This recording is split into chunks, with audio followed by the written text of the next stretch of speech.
Welcome to Rob and Tony's Cinematic Adventure. I'm Rob Wilson. And I am Tony DeQuano. So, Tony, last time we did Raiders of the Lost Ark. Now guess what we're doing? Temple of Doom? That is correct. We're doing Indiana Jones and the Temple of Doom, the first Indiana Jones movie that the original title actually has Indiana Jones at the beginning of it. That is correct. Because Raiders of the Lost Ark originally was just Raiders of the Lost Ark, not Indiana Jones and the Raiders of the Lost Ark. I still don't think it makes sense with the Indiana Jones in front of it on Raiders. You don't need it. It's an Indiana Jones movie. Just call it Raiders, right? It's like most of them get shortened anyway. You say Temple of Doom or Last Crusade, Crystal Skull. It makes perfect sense to have Temple of Doom have Indiana Jones in front of it because it's another Indiana Jones adventure. And this time he's going to the Temple of Doom. Exactly. And if you just call it Temple of Doom, especially back, 1985, you just look at that and think, like, what's Temple of Doom? And then you see Indiana Jones, like, oh, I didn't know who Indiana Jones is. I saw Raiders of the Lost Ark. But the original one, you just need to call it Raiders of the Lost Ark. Yeah, because the Raiders was the first one. So Indiana Jones was before that. Yeah, exactly. Nobody knew who Indiana Jones was. Whether it was Tom Selleck or Harrison Ford, there's an alternate universe out there somewhere where Tom Selleck was actually chosen, where he was able to do it, where Magnum P.I. did not conflict with Indiana Jones. Yep. But as great of an actor as Tom Selleck is, and as great of a mustache as he has, he could not be as good of an Indiana Jones as Harrison Ford. Yeah. I mean, he would do it his own way, and I'm sure he would be a good Indiana Jones. But in my opinion, he would not be as good of one as Harrison Ford. Reminds me that this is nowhere near the same level. I was just reading through some trivia, and I saw one I kind of forgot about from Die Hard with a Vengeance. And originally, Lawrence Fishburne was offered the role of Zeus instead of Samuel Jackson. I did not know that. Lawrence Fishburne initially turned it down, and then he kind of reconsidered. But by the time he reconsidered, had been offered to Samuel Jackson. He accepted the role of Zeus. Of course he did. They went forward. And it's the same thing. Lawrence Fishburne obviously is a great actor. Yeah. But I think Samuel Jackson definitely was much more of a fit for that role. I agree. And Lawrence Fishburne, yes, as great of an actor as he is, he would not be able to convincingly tell Bruce Willis, or really in that case, tell John McClane, that he was going to shove a lightning bolt up his ass.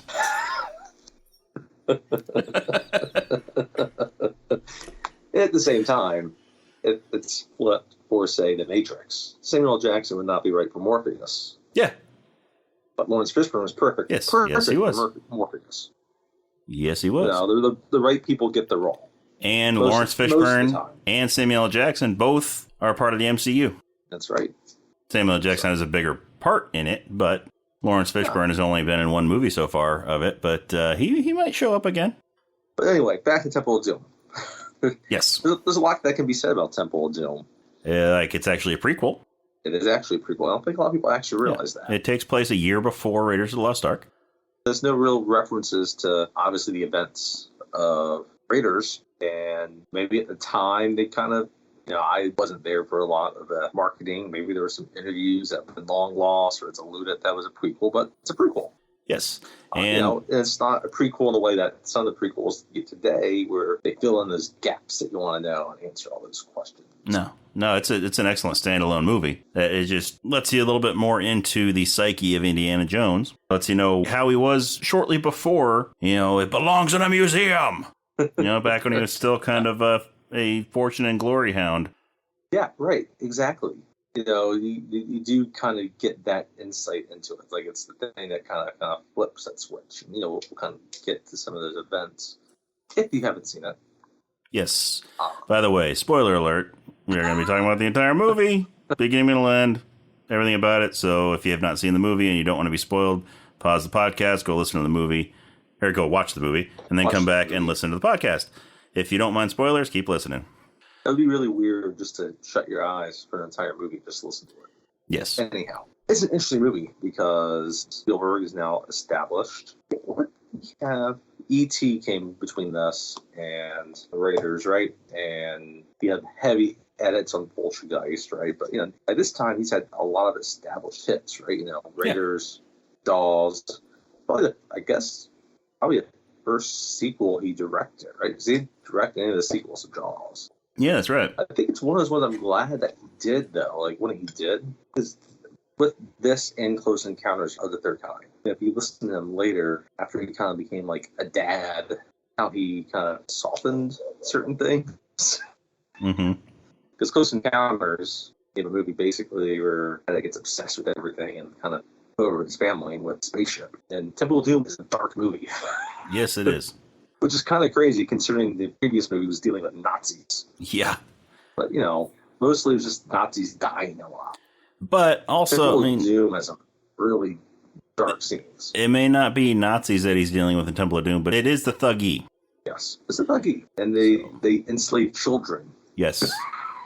Which, an interesting tidbit from, how last time with Raiders I mentioned that I've been watching The Adventures of Young Indiana Jones. Mm-hmm.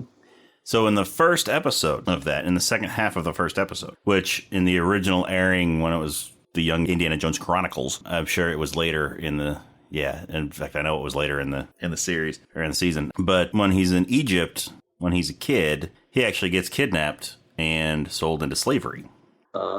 Now, his dad's friend, who they were staying with and helping him out, saw that he was up on the auction block and bought him so that he wouldn't actually go into slavery. But yeah, so that sort of explains a little bit of why he was so, as soon as he found out about all the kids being enslaved by the Thuggee, about why he fought so hard to save them.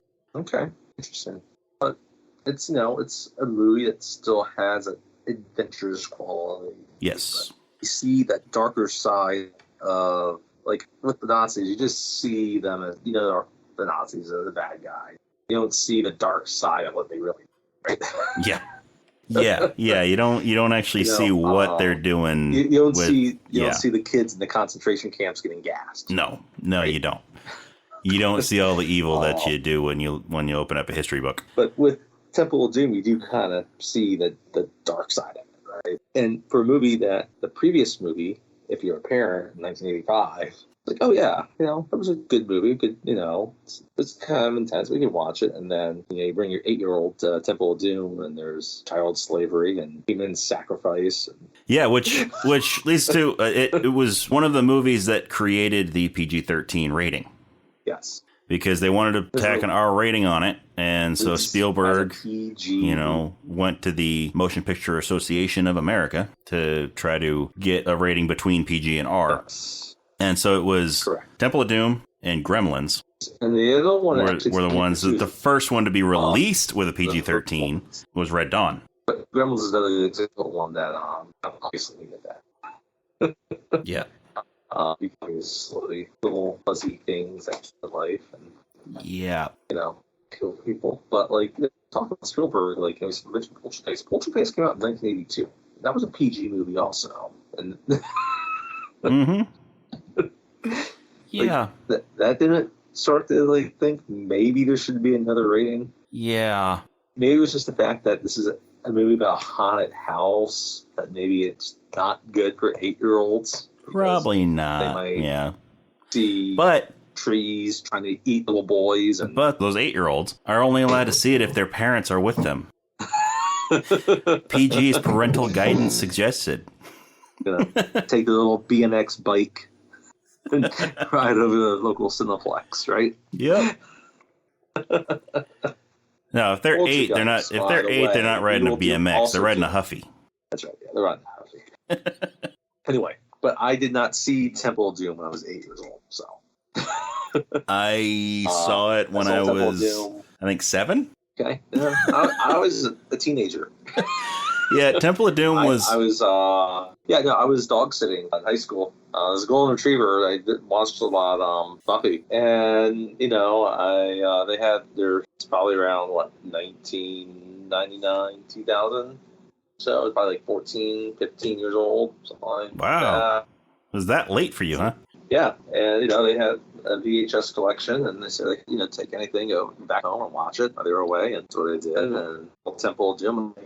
Wow. Yes. It was that was the first time I watched it. Yeah, I saw it for the first time when I was 7. Not even Blockbuster or anything like that. Because, because the first one I saw was Last Crusade. Then shortly after that, I saw Raiders. Same. And then a little while after that, within a year or so of seeing Last Crusade, I saw Temple of Doom.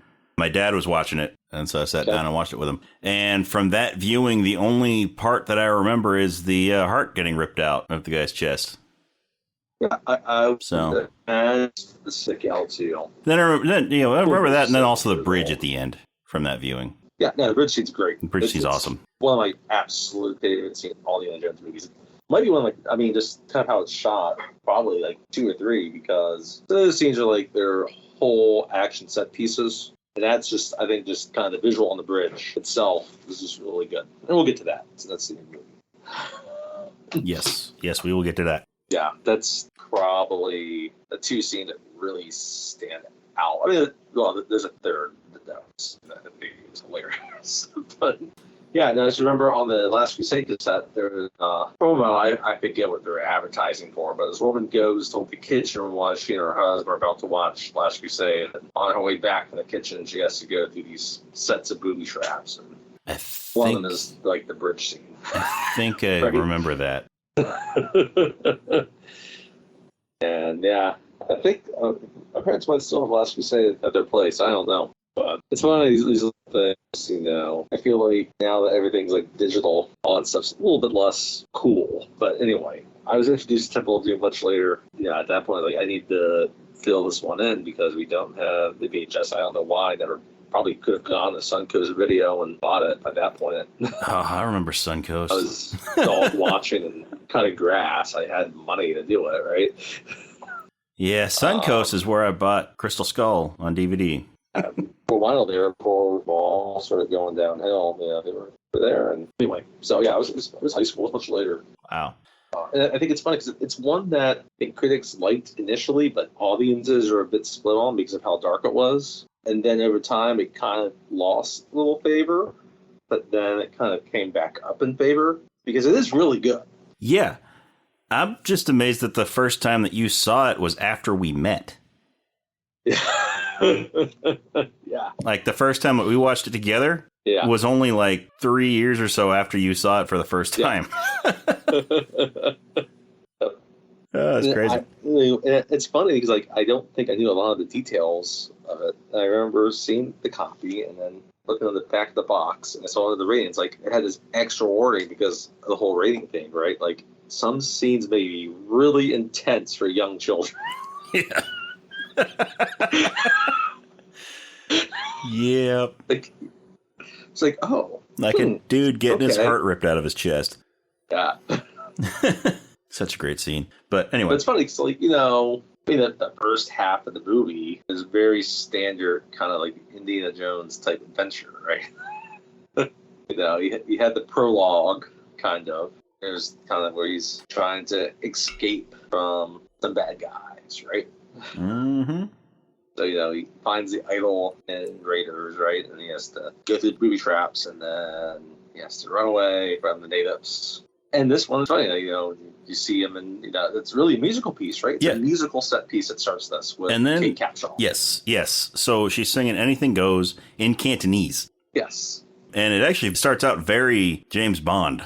That's actually a very good comparison, yeah. I mean, he's wearing the same white dinner jacket that James Bond wore in Goldfinger, with the carnation and everything. Yeah, he's in a foreign country. It seems like he's making a trade for something that the British government wants from some shady dude, Lao Che. Yes, right? Lao Che.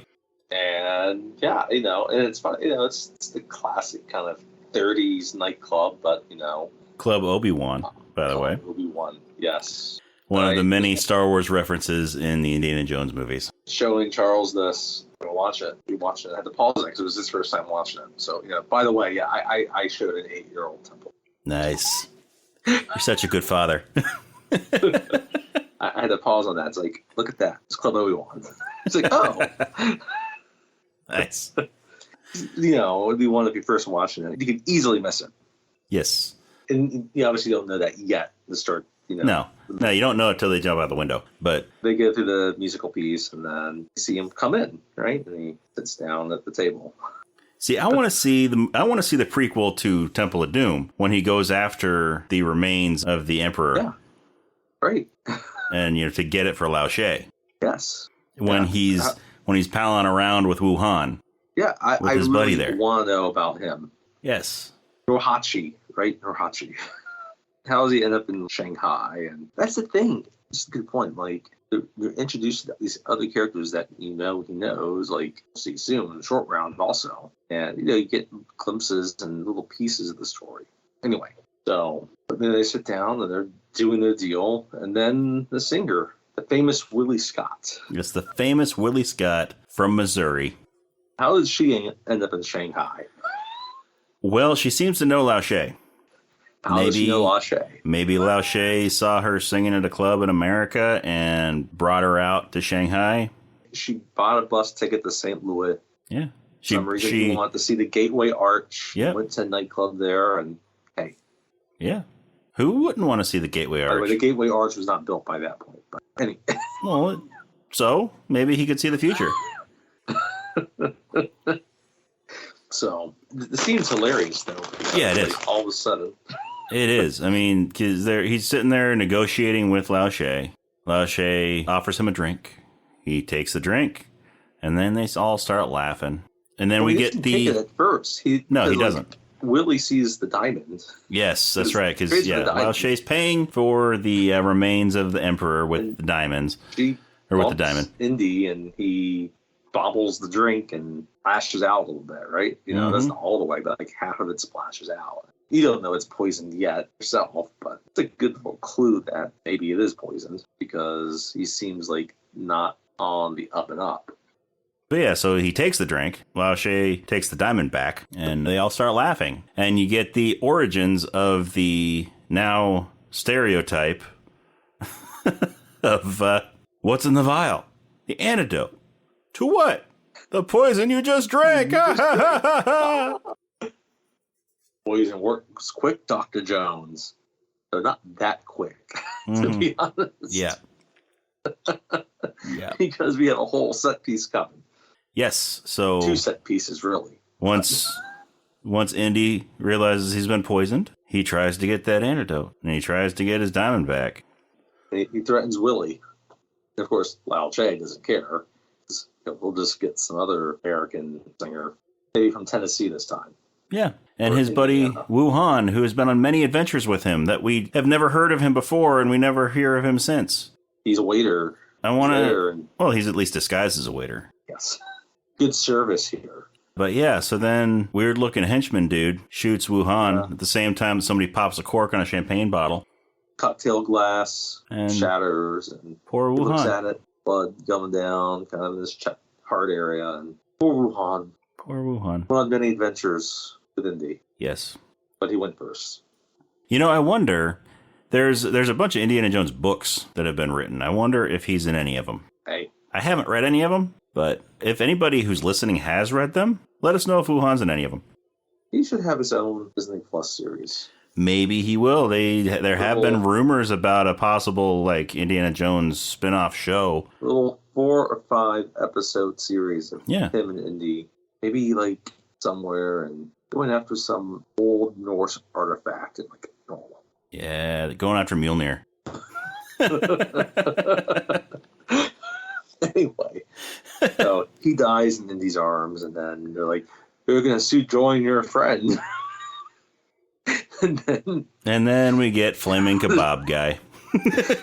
Someone ordered a bunch of flaming kebabs. Yep, someone ordered a bunch of flaming kebabs, and Indy picks one up, throws it to the guy that killed Wu Han, and Indy must have been a javelin thrower in high school because it's perfect.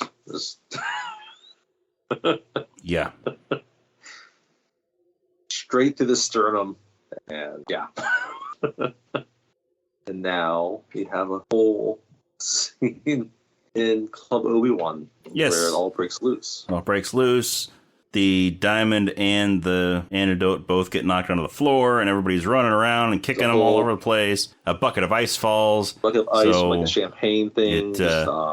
It covers the diamond, so they don't know what's diamond, what's ice. To find it. She finds the antidote and puts it in her bra. Yeah, which, I get that, especially in movies and stuff, women always do that because they don't have pockets. Why not just put some pockets in that dress? Hey, I think women finally caught on to this. It can't be that hard, right? Yeah. Put pockets in swim trunks, for crying out loud. Yeah. Anyhow. Yeah. I always liked the gong player. Yes. Yes. The guy comes in with the machine gun. He just drops it, runs away, and then Indy somehow finds a sword and knocks it off and hides behind it. Yeah. It rolls away, and Uses somehow the shield. Willie ends up being by the window where he is when they jump out the window together. Right in the path of the gong. And they had a diamond and the antidote. Yeah, so the gong breaks the window, they jump out, break through the awning. That's when we see it's Club Obi-Wan as they're going down. That's when we see that's Club Obi-Wan. And they land in the back of a car that is being driven by Indy's getaway driver, Short Round. Indy's accomplices, Short Round. Yes. Ke Huy Quan, who has recently made a resurgence in movies. He won an Oscar for Everything Everywhere All at Once. He was Short Round. He went to the Goonies, and he kind of went under the radar and came back, which is excellent. He was great in everything. So yeah, he was fantastic in that movie. but yeah, so I want to go back and I want to see, because Wuhan and Short Round were both running around with Indy at the same time. Oh yeah, I want to see the three of them together. It's just the one thing will be hard is if he did it 35 years ago, he'd easily the Short Round. Like, who would be Short Round today? Yeah, it's so hard. Yeah, I guess you could. I don't know. Anyway, I agree. But, so now they come down, they start chasing at the rate of them, and Short Round happily says, "No time for love, Dr. Jones." Yeah, because Indy is trying to get into, he's trying to get the antidote, so he's trying to pull it out of Willie Scott's bra. Then we get Short Round looking in the mirror at him. He's like, "Hey, Dr. Jones, no time for love. We got company." Again, love the way he says that. No time for love. He's probably like 10. And he obviously knows Indy, Yep. So that's kind of an interesting little subtext to that. Yeah. And they're riding through the crowded streets of Shanghai, right? And they eventually, he gets the antidote, obviously. He drinks it. Obviously, for an antidote that's supposed to work that fast, it didn't work that fast. And he pulls his gun and he's shooting at the people chasing him. But then he drops it, and Willie goes to pick it up, but it burns her fingers and drops it out the back of the car. That's right. Which, I only mention that because it's important later in the movie, at a time when he could really use his gun. But yeah, so he loses his gun right then. By the way, Willie is played by Kate Capshaw, I think we meant. Yes. Who would end up becoming Steven Spielberg's wife. And she's not as good as Karen Allen in this movie. No. She's Karen Allen was fantastic in Raiders. But yes, Kate Capshaw. She actually fits the movie well. Yes, she does. She plays her character very well. Willie Scott is not nearly as good of an indie girl as Marion. Mm-hmm. She's an independent woman, without a doubt, but she's a gold digger. Yeah. Anyway, they're chasing through the streets, and like you said, she drops the gun, and they arrive at the airport, and Dan Aykroyd is there somehow. Dan Aykroyd shows up in an Indiana Jones movie. And he also knows Indy because they talk and arrange an airplane for them. And he's British. He's playing a British guy. And, I mean, it's always a pleasant surprise when Dan Aykroyd shows up out of nowhere. Yeah. But yeah. That's what I don't get. It's like, it'd be one thing if it was a movie with a bunch of SNL alumni and all of a sudden Dan Aykroyd shows up. You would expect it then, but you don't expect Spielberg, it. All of a sudden, Dan Aykroyd. Like 10, 15 minutes into an Indiana Jones movie, you don't expect Dan Aykroyd to show up. And it's clear it's supposed to be a Dan Aykroyd cameo. Yes. Yes.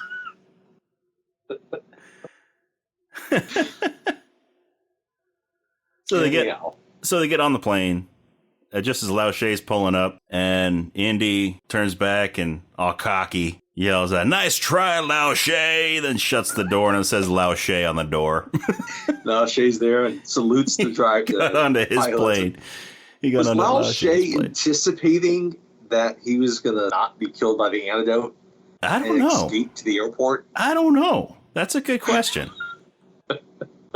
That is a good question. Maybe the airport thing was just a backup plan in case he survived. And Dan Aykroyd secured, I guess he secured 3 seats because of, Yeah, Lao Shay planned not it. because of Willie Scott, yeah. And now anyway. Dan Aykroyd, I'm sure, didn't realize that Lao Shay was the bad guy. No, not at all.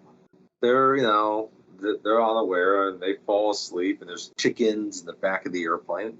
And you have, again, the classic Indy thing, Now, flying and they have the map. There's something on that scene when they're sleeping on the plane. So actually, before they go to sleep, then Willie is complaining to Indy and calls him Indiana. And that's when Short Round. When Short Round pops in. Dr. Jones. You call him Dr. Jones, doll. Another great delivery. Is the emphasis on doll. But no, so there's a thing. I think it might have been in the original script for the movie. They may or may not have filmed it, but I think it was in the original script where while they're sleeping, the pilot and co-pilot go back something along the lines of like they try to, like they're about to kill them or something like that. Yeah. And one of the chickens that's in its cage lays an egg and it drops. And before it can hit the ground, Indy, still sleeping, reaches out and grabs the egg and keeps it from hitting the ground. And they see it. The pilot and co-pilot see that happen, and they're like, and they sort of just go back into the cockpit because this guy's too much of a badass for them to try to kill him. Yeah. Something along those lines. But yeah. I would like to see that scene. Yeah, it's somewhere. But yeah. But yeah, so they fall asleep, and the pilot and co-pilot set the plane to fly toward the mountains. They throw all the parachutes out, and then they jump out themselves. Doors open. This wakes up all the chickens and the animals, and they start making noise. And Willie wakes up, and they walk to the cockpit, and they always say, "There's no pilots." Short Rounds looked around. No more parachutes. Yep. And then Indy reveals that he doesn't know how to fly, which he does later in the series. Yes, he does later in the series. But that's fine because this is a prequel. But this is actually even before that movie anyway. Yes. So this is one of the times when I'm sure convinced him to learn how to fly. Yeah. And the other thing they did was they opened up the fuel tank. So. Yes, they dumped the fuel. He's smart enough to know about the gauges on the plane and try to read the different meters. And then he sees the fuel thing, and it's on empty. And then sees that they're flying straight toward the Himalayas. And so this is the one seems like, okay, it's nice. You definitely have to stretch your belief on it. And yep. They find a giant life raft, which the Mythbusters tested this. Yeah. Yeah. So they tested it with a few different kinds of airplane life rafts. Okay. And if I remember right, if done correctly, they counted it as plausible. Okay. Interesting. That you could survive it. But yeah, so they jump out of the plane in the life raft while they pull the cord to inflate it as they jump out of the plane. Yes.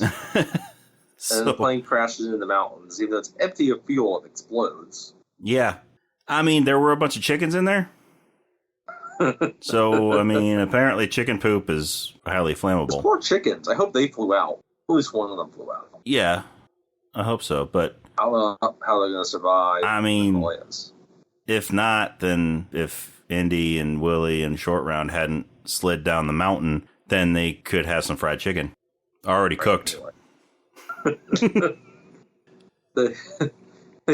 They float down, they land in the river, and yeah, so they go down through some rapids, and then they think they're okay, and then they go off a giant waterfall.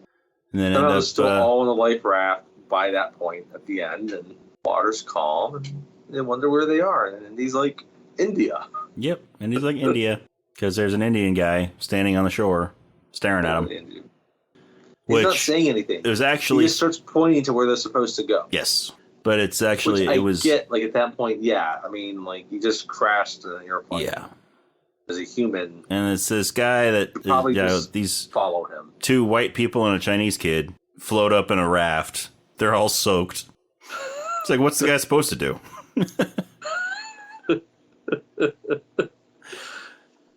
He's really not that charitable. He just starts pointing to them.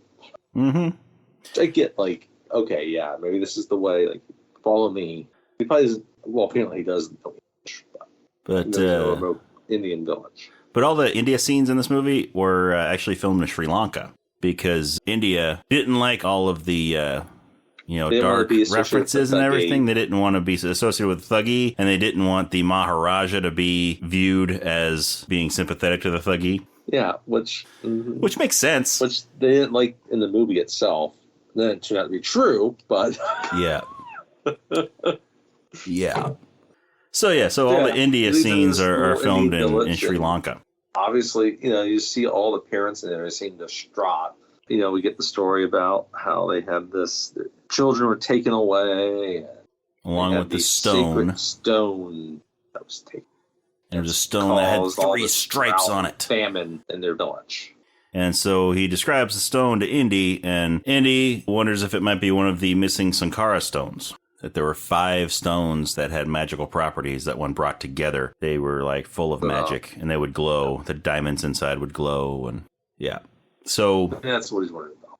Now I always like the scene too, like they're talking about this with them, and they bring them the food on the leaves, right? Yeah. And Willie's like, "No, thank you." And Indy's trying to be polite, and he's trying not to yell at her. You're embarrassing me. It's like, you're embarrassing me, and you're insulting them. Like, this is more than they eat in a week.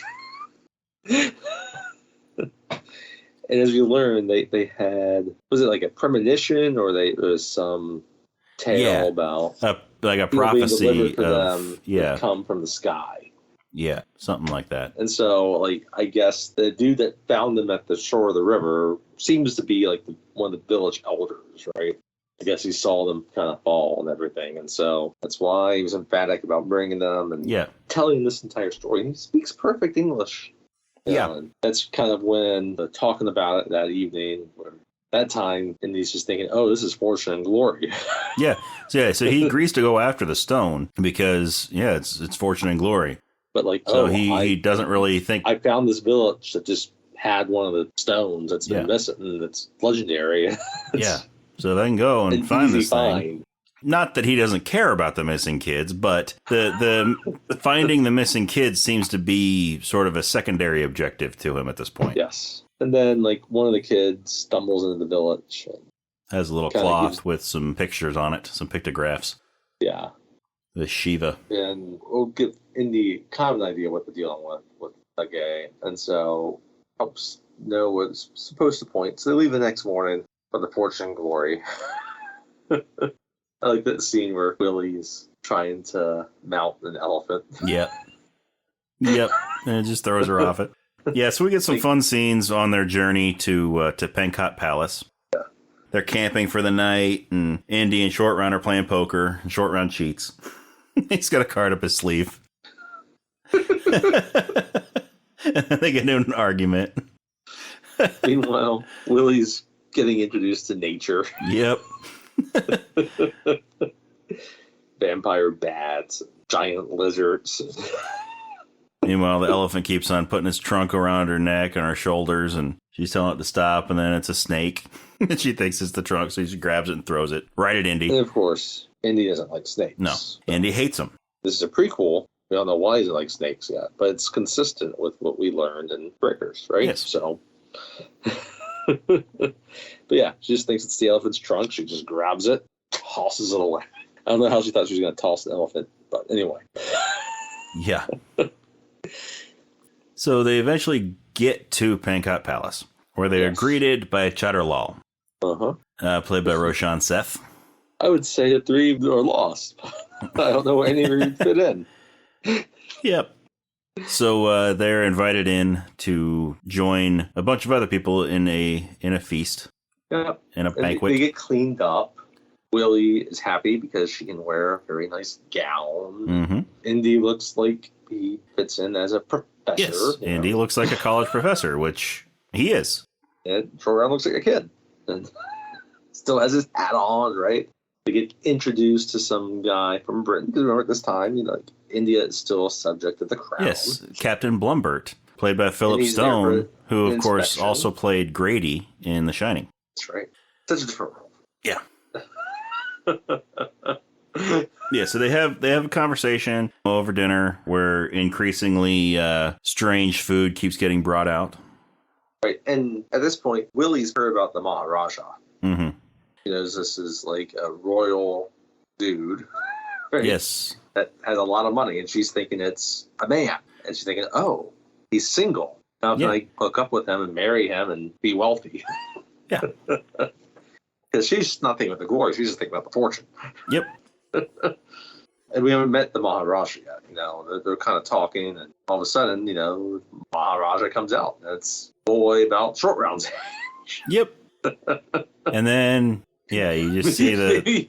Maybe he like older woman.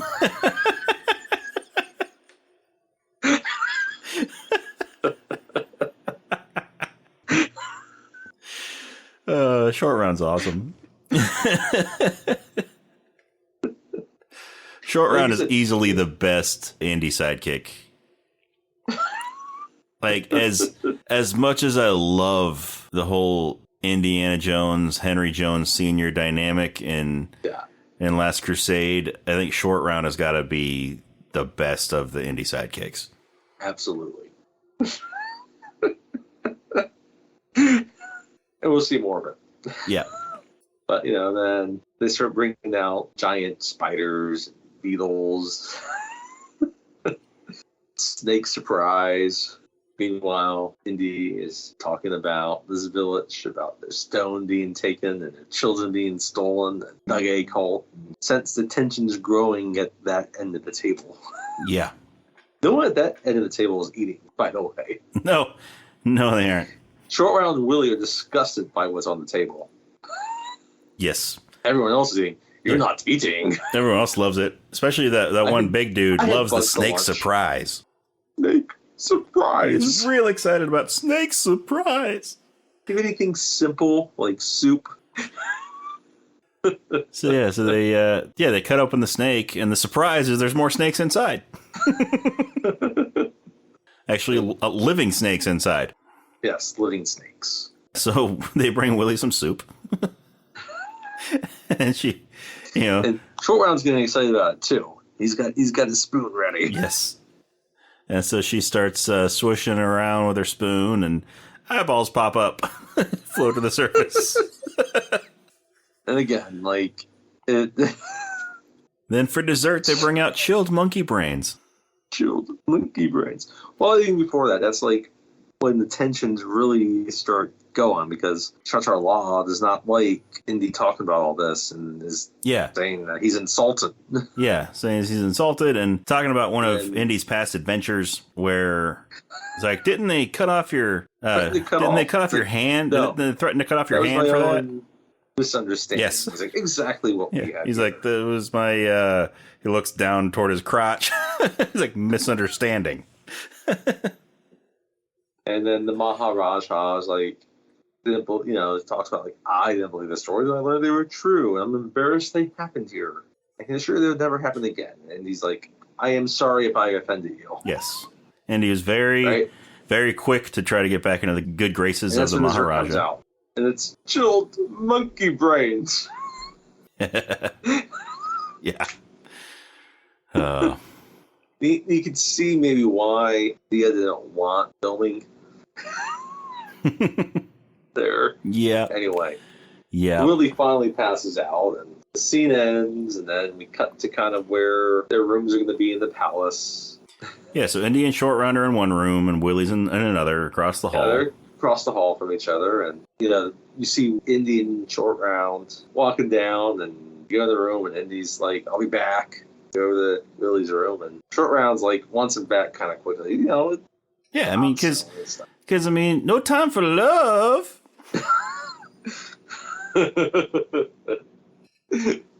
And he's like, scram. He goes in, and Willie's like, you have nothing that I would want. And then he reveals a plate of fruit. Yeah, he's got like an apple and oranges. I do think there is something else she wants. Yeah. Yeah. She wants the Indy. They give me this whole kind of dance. He leaves, and that pisses her off because she wants that. The Indy. He goes back to the room, and then we don't realize, Short Round's ready to, fall asleep. It's late. It's been a long day, and there's a assassin hiding within this mural they have in the wall. He tries to attack Indy, and they fight, and then he gets caught up in Indy's whip, which Indy kind of throws up on the ceiling fan and the guy gets hung. He gets strangled. Then he's just swinging. He's just swinging around in circles on the fan. It's great. You'd think his weight would break the ceiling fan out of the ceiling, but nope, he just swings because he's a big dude. He was a big dude. But yeah, he's just swinging around in circles. It's short. I'm saying and Willie's upset. She thought she was gonna get laid. Yeah. And then he storms back in.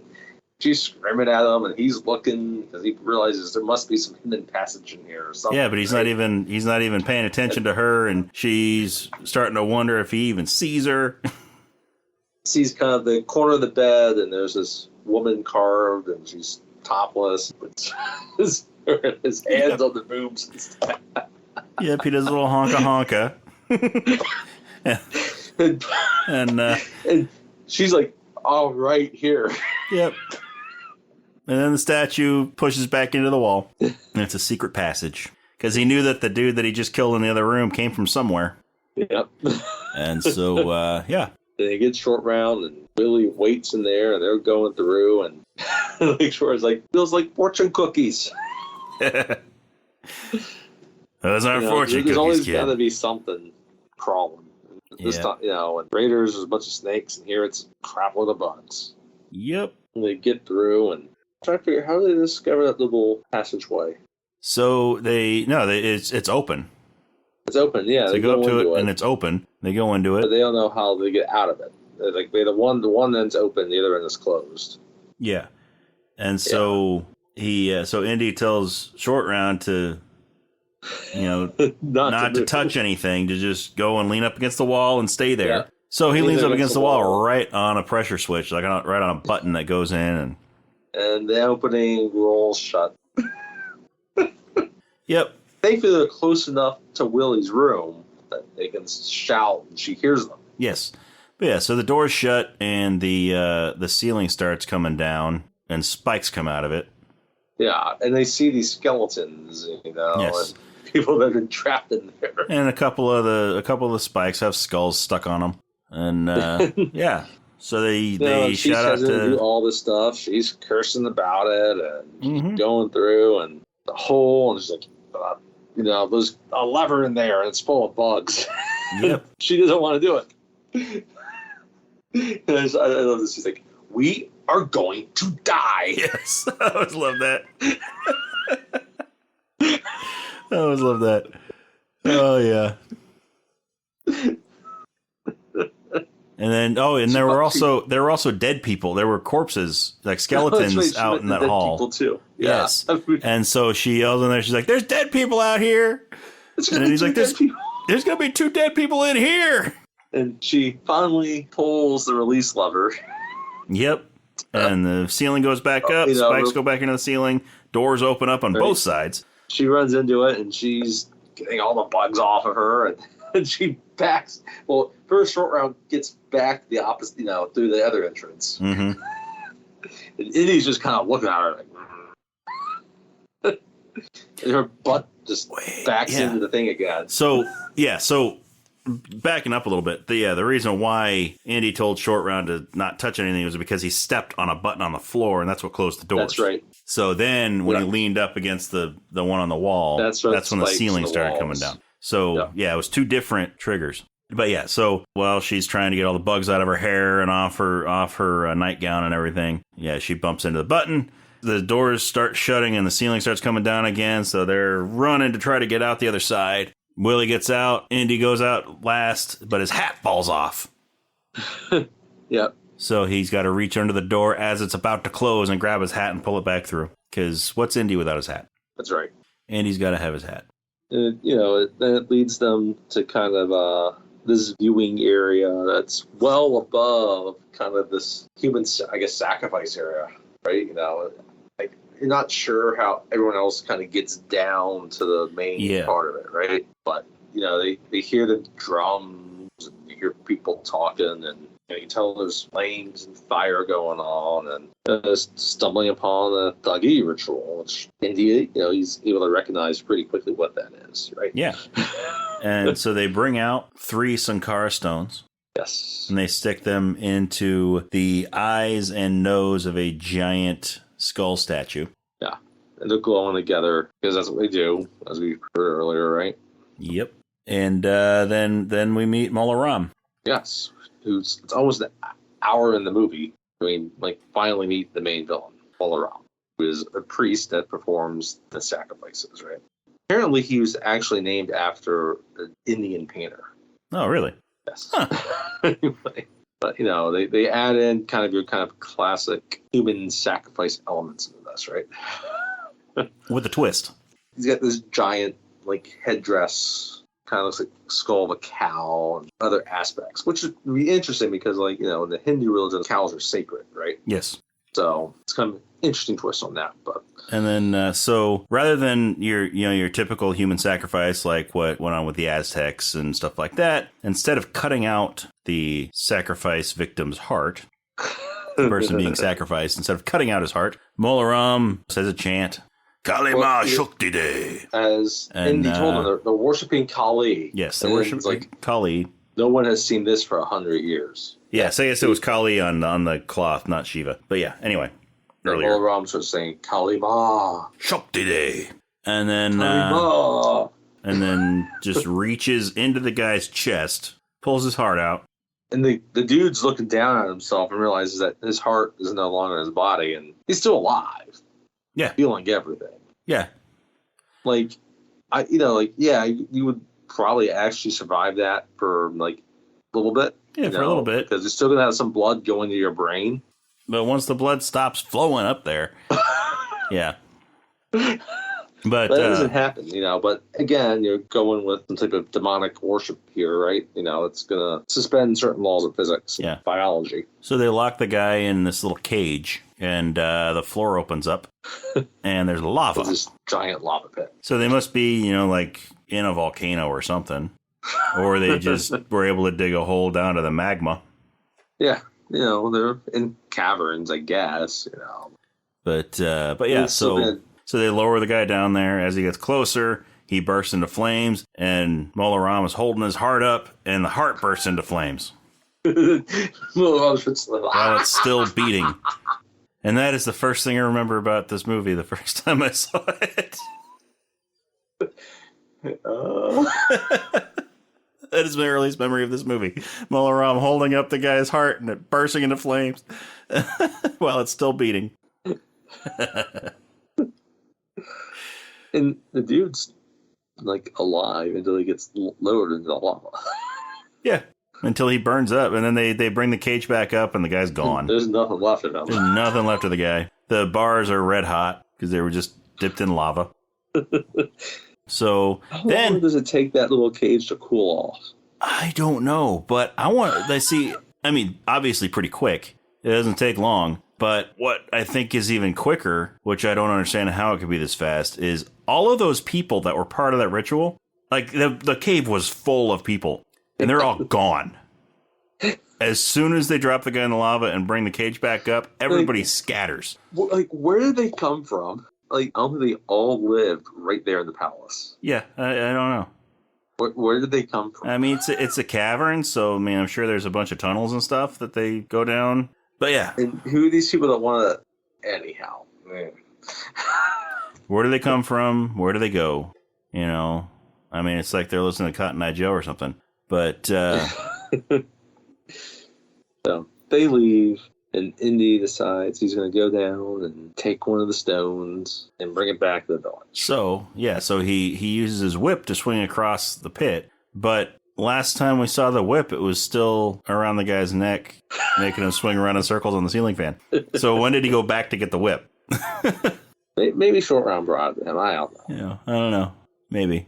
But yeah, I guess he did. Yeah, I guess he did because Indy went and after he found the secret passage behind the naked lady statue. Then he told Short Round to go back and get his stuff. So I guess Short Round went through the trauma of pulling the dead guy down off the ceiling fan.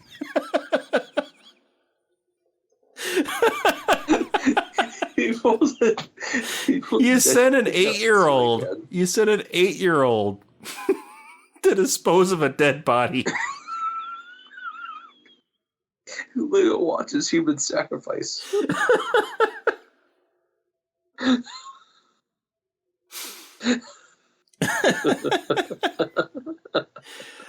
I think I know why Short Round's not in any of Indy's later adventures. He's spending the rest of his life in therapy. Well, he briefly gets enslaved in this movie. Yes, he does.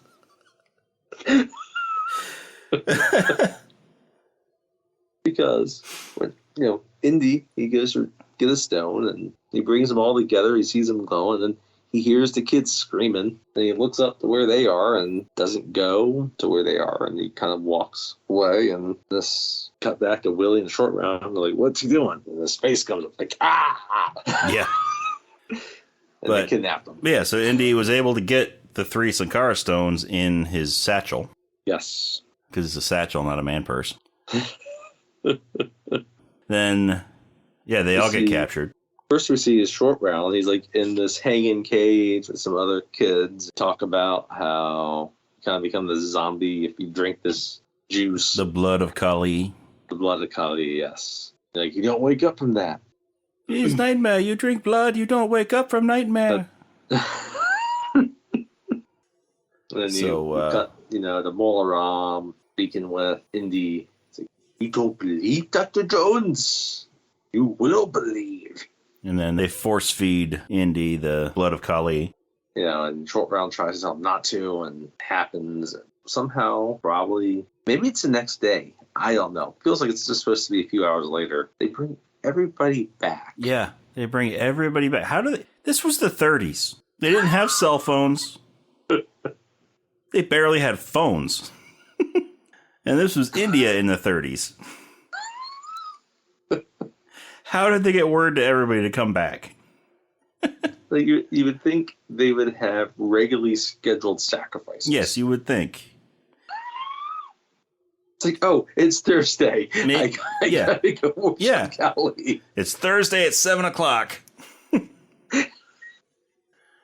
Gotta go watch the human sacrifice. There's not this like, oh, there's the emergency human sacrifice. Yeah. Maybe it was a week. Maybe it was. Maybe it was. Or maybe it was like, maybe they have multiple human sacrifices in a day. Like the main one, like the main event one is the ripping the heart out one. But then they have some minor ones later on. Because they never tried to rip Willie's heart out. No, they don't. So Indy is the one that locks Willie in the cage. Uh-huh. And then she spits in his face. Yes. And he seems aroused by that. Yes. But, I mean, of course, he's brainwashed from drinking the blood of Kali. So he locks her in the cage. They start lowering her down. And meanwhile, Short Round is able to somewhat fight off the people holding him. And there was a deleted scene, from what I understand, that explained the whole fire will negate the effects of... I was wondering about that. Yeah, fire will neutralize the effects of drinking the blood. Okay. One of the kids, I guess, explained it to Short Round. Mm-hmm. And so that's where Short Round gets the torch, and he goes and he burns Indy's stomach, and it snaps him out of it.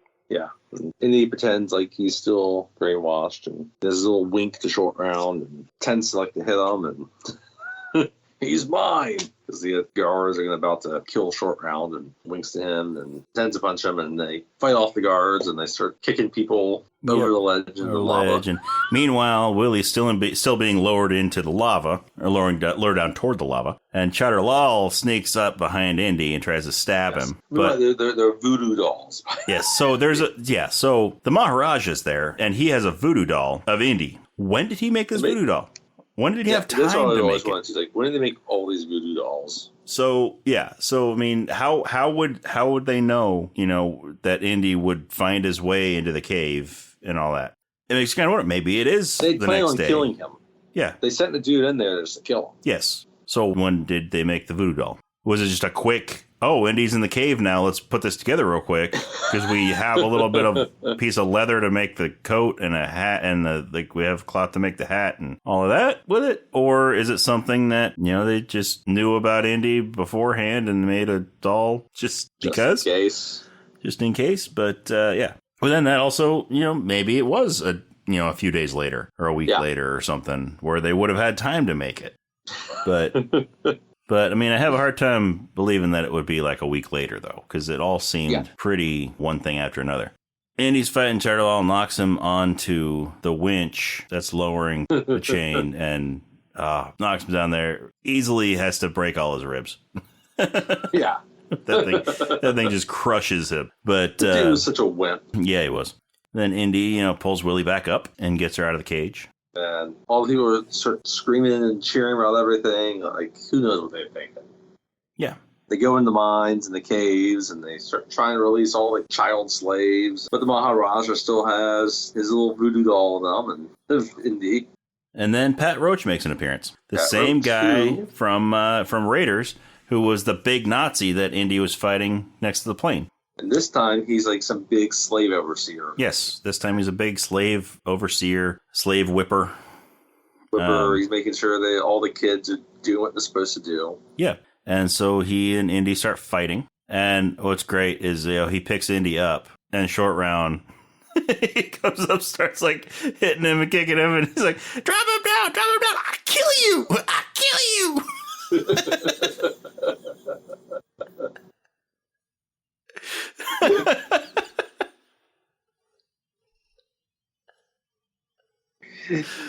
Then the Maharaja shows up, and he has his little pick and starts stabbing the Indy doll in the back. Yep, right in the middle of the fight. So he's, Indy's like reeling from the pain of getting stabbed in the back while they're on a conveyor belt going to a rock crusher. A little rock crusher. Which, and I mean, here's, it's a pretty well-known thing about this whole scene. Most of this fight was the stuntman. Only the close-ups of Indy's face were Harrison Ford because he was extremely ill and was in the hospital. Yeah.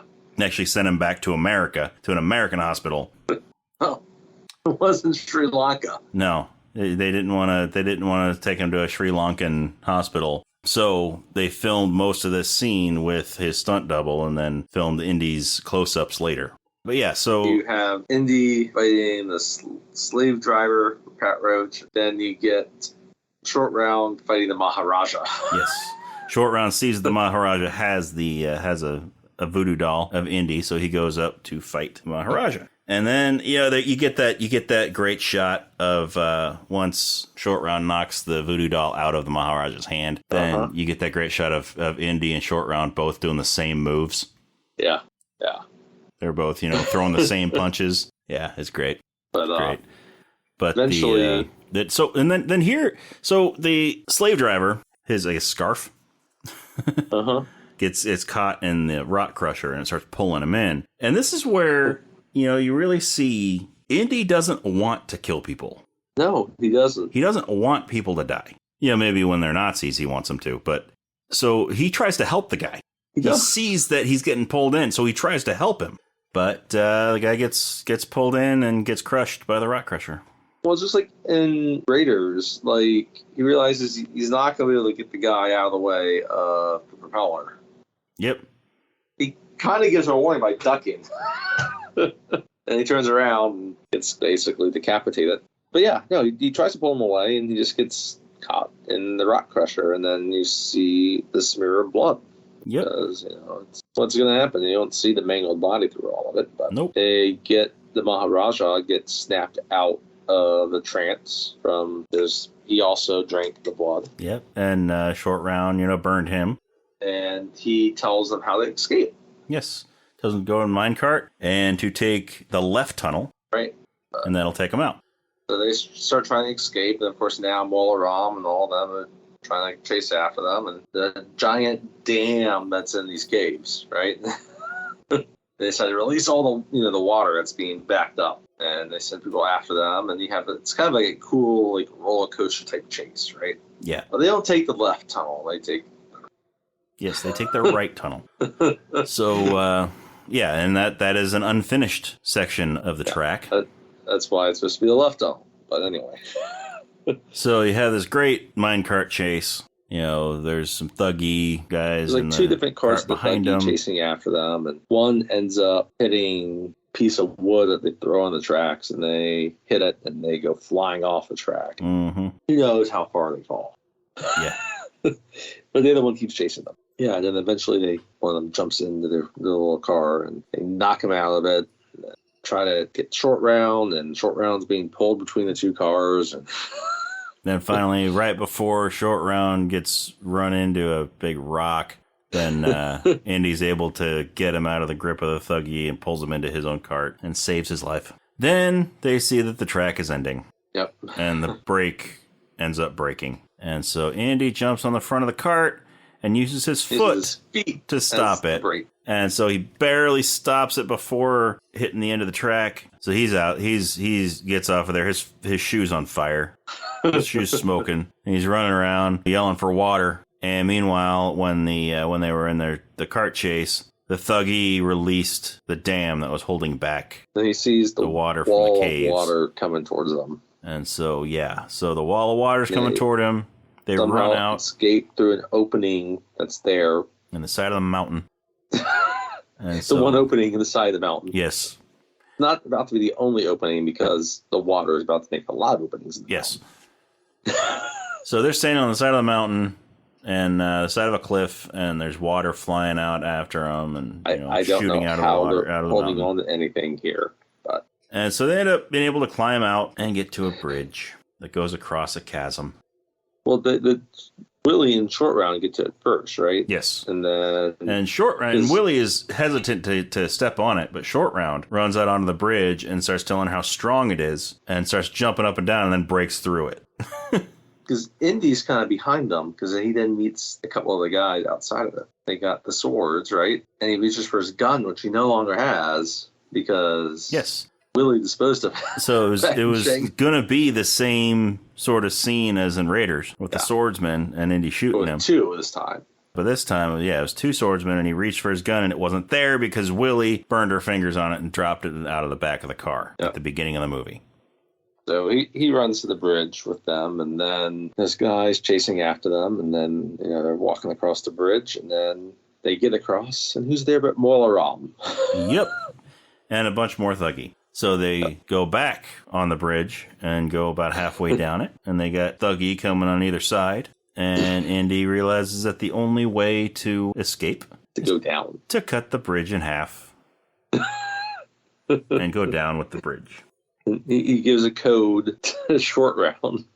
Yes, he speaks Chinese to Short Round. Cantonese, and Short Round talks to Willie about it. Yep. He's like, "Hold on, lady, we're going down." Like, oh my God, are you nuts? Yep.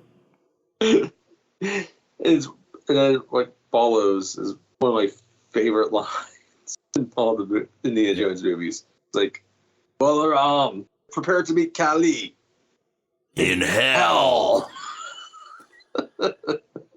So Indy uses the machete he's holding to chop the rope on the bridge, and the whole bridge collapses. It breaks in half. Most of the thuggy fall into the river below and get eaten by crocodiles. A bunch of crocodile.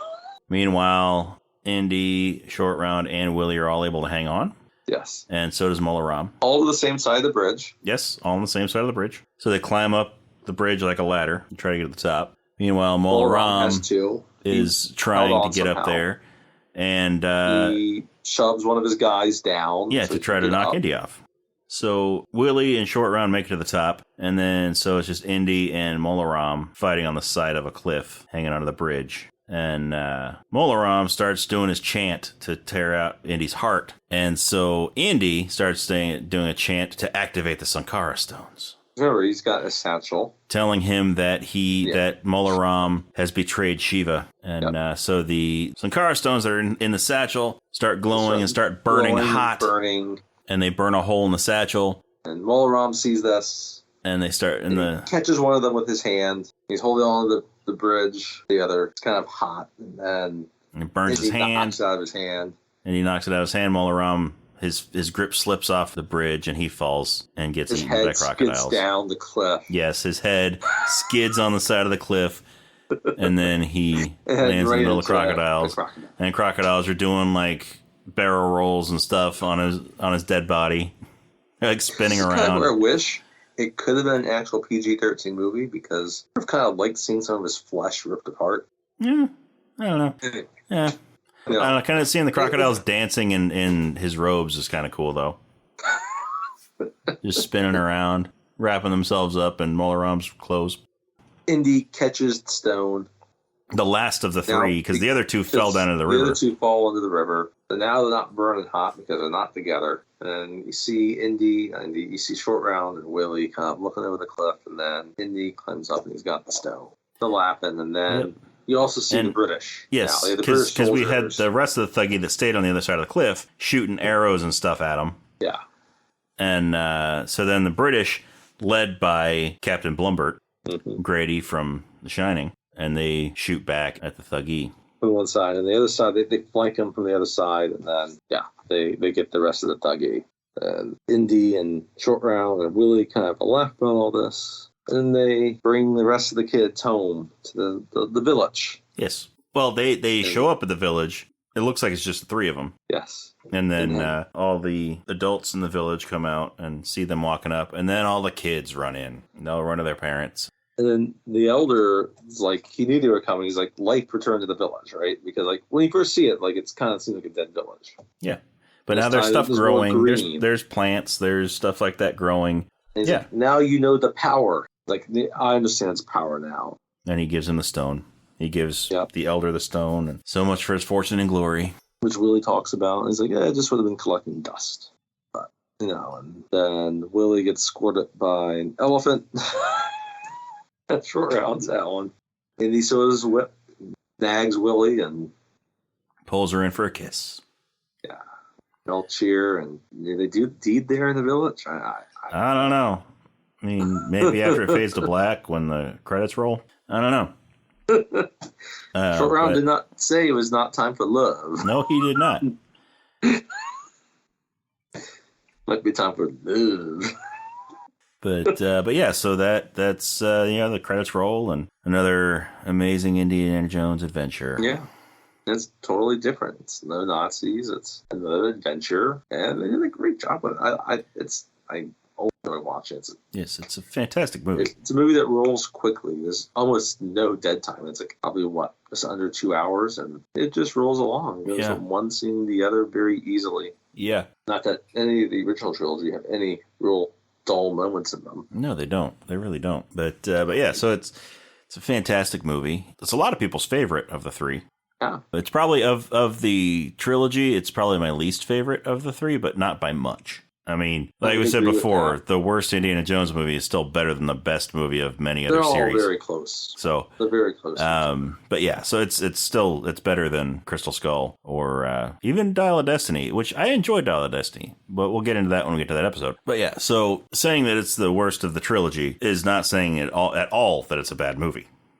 Right. No, it's very good. And it's worth the watch. If you haven't seen it, if you've only seen Raiders, go on and watch it because it's good. Or I should say my least favorite of the trilogy. Not worst of the trilogy, but my least favorite of the trilogy. Yeah.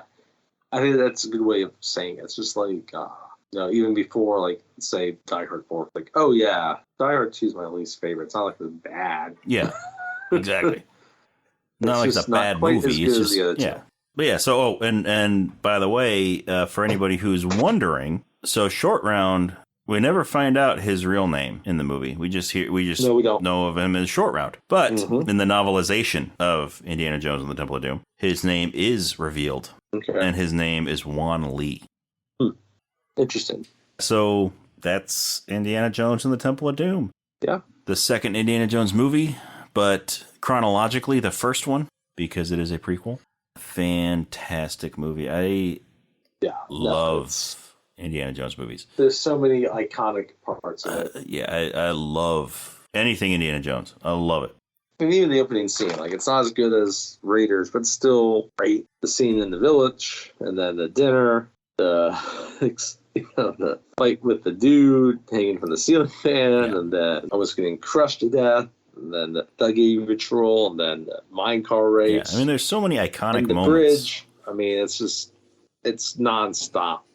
What the gauntlet of things. Yes. Raiders is the same way. It's nonstop gauntlet of different action pieces. It's an adventure movie, and it's a little different than Raiders, but that's fine. Too many times they try to do too much of the same thing. But I think Temple of Doom does the same thing, but it's in its own way. Different, yeah.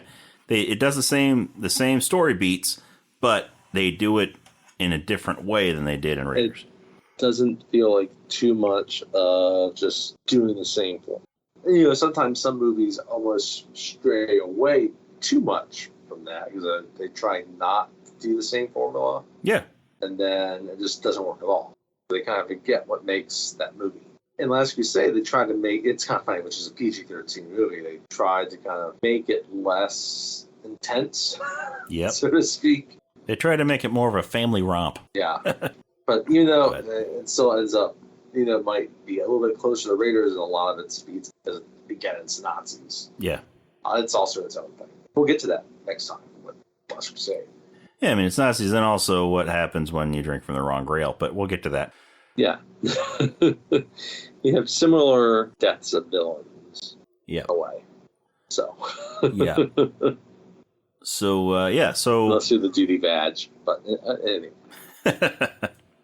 Yeah. So, any parting remarks about Last Crusade, or about Temple of Doom? I don't think so. I think we covered it well. Like I said, I think it fits the trilogy perfectly. Absolutely. Must see within it. There's just some trilogies or some movies are like, okay, yeah, you couldn't. Watch Temple of Doom. Yes, if you have not seen Temple of Doom, watch it. It's probably a little bit underrated at this point now, so you should watch it. Make your own opinion if you haven't watched it. We have watched it. It's been a while. Go back, try to be open-minded about it, and enjoy it. Yeah, even if the only thing that you enjoy about it is the fact that Dan Aykroyd has a cameo. There's just so many fun things. Like, Dan Aykroyd did a random cameo. It's worth watching just for Dan Aykroyd. An hour later, then you just have some dude getting his heart ripped out of his chest. Yeah. Before he gets lowered into that pit of lava. I mean, and it's not played comedically. It's played seriously. Oh, yeah. I mean, that scene is why they were going to make it rated R. Yeah. Because of the darkness of that scene. And so that's why Spielberg fought so hard to get it a PG-13 rating. Which it was still PG. But yeah, no, it was released as It's still a PG movie. But yeah, it was one of the movies that created the PG-13 rating. Yes. Like we said earlier, that it was that and Gremlins. And then the first movie to actually be released in PG-13 was Red Dawn with Patrick Swayze. And back when several other 80s. Russians can be like the villains again. 80s teen stars. Yeah. Maybe we'll do Red Dawn one day. I don't know. We will not do the remake of Red Dawn. No, we will not do the remake of Red Dawn. But yeah, we may do the original Red Dawn. It was a good movie.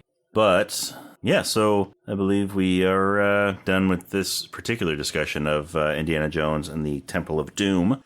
Makes me excited to do Last Crusade. I love Last Crusade. Yes. I want to talk about rats. I want to talk about duty. Yes. I want to talk about my Charlemagne. I want to talk about dirigibles. Yes. I want to talk about Hitler. I want to talk about circus trains. I want to talk about Sean Connery. Yes. Yes. I mean, yes, Sean Connery in one of his greatest roles ever. I want to talk about tanks. You're welcome. And Rolls Royces. Yes, Rolls Royce Phantom 2s. Want to talk about tanks going off cliffs. Yeah, anyway. Tapestries. But yeah, so anyway, in case you didn't pick up on all of this recent discussion, our next movie that we're doing is Indiana Jones and the Last Crusade. So please join us for that. It will be a fun discussion, and we look forward to hearing all about You know what? What's your favorite Indiana Jones movie? Yeah. Let us know. Let us know. Even for this Crystal Skull. Yeah. We love the ants. And the gophers or prairie dogs or whatever they're supposed to be. And Bridge getting nuked. Anyway. We'll But anyway, get into that one. yeah, so join us next time for Indiana Jones and the Last Crusade, my personal favorite of the Indiana Jones movies, and we will see you then.